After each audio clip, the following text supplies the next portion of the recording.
that's okay. The House is in committee on the Countering Terrorist Fighters legislation. Bill is resumed. Before the dinner break, we were debating parts 1 and 2, the schedule and clauses 1 and 2. Dr. Kennedy Graham had the call and he has 4 minutes and 23 seconds remaining. Thank you, Mr. Chairman. What I was wanting to do before the dinner break was to essentially reinforce my earlier comments in the committee about what we in the Green Party see as the need for greater clarity in the terminology of the bill, and based on the understanding that this is a hugely important piece of legislation that is addressing constitutional rights to personal privacy and dignity of the individual. And to pick up on the issue of the definitions, and having regard to what the Honourable Phil Goff was talking about in the sense of the definition of terrorism, because if we look at the passage of the political narrative leading up to the bill and the legislation, the initial legislation itself, we see there is a kind of mutation. The Prime Minister on 5 November spoke about national security, which of course is entirely valid. But when the legislation itself came into the House, it does not use the phrase national security, and in fact that doesn't appear apparently in New Zealand law anyway. The term security does. So the initial bill focused on, understandably, on the definition of security coming out of the SIS Act, and in the course of the Select Committee's deliberations or consideration, we narrowed that down to terrorism, and I think that was well informed. But when we look at the somewhat tortured relationship between the definition of security and the definition of terrorism, we find that there's almost an inflationary interaction between those two definitions. Now let me give an example of the difficulty we can get into.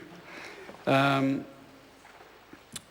talking about countering foreign terrorist fighters and other violent extremists, and we are still struggling to understand what they are. The definition of the first concept is in Resolution 2178, and it needs to be in the bill.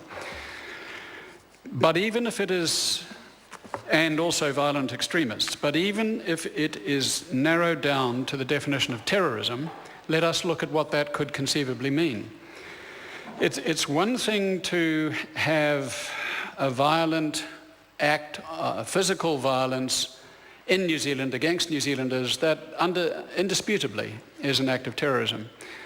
But the definition of terrorism in the 2002 Act goes way beyond that. There are, if you look at Section 5 of the Suppression of Terrorism Act, there are 5 subsections, and the first, 5.1, the first subsection, identifies 3 alternative actions. That then leads into the definition in 5.2, which is an elaboration of 5.1a, and it contains 2 actions. And then 5.2 then requires outcomes that are identified in 5.3, and those are 5 outcomes, and any one of those outcomes can obtain. So you have a permutation of 5, 4, and 3 outcomes. I'm not a mathematician. No doubt there are some possibly scattered randomly around these benches. But my 6th form imperfect mathematics would have that equaling somewhere around 120 actions, potential actions coming out of the definition in Section 5. Let me just give you one of those 120. If I understand the bill correctly, based on an originating source of threat from ISIL in the Middle East,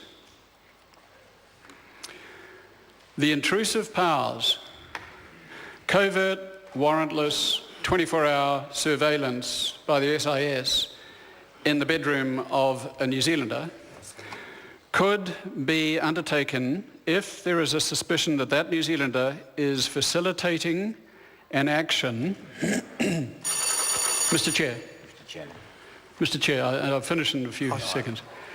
That New Zealander is facilitating an action that is motivated by an ideological cause intended to exert undue compulsion on the government to abstain from doing something that will result in major environmental damage.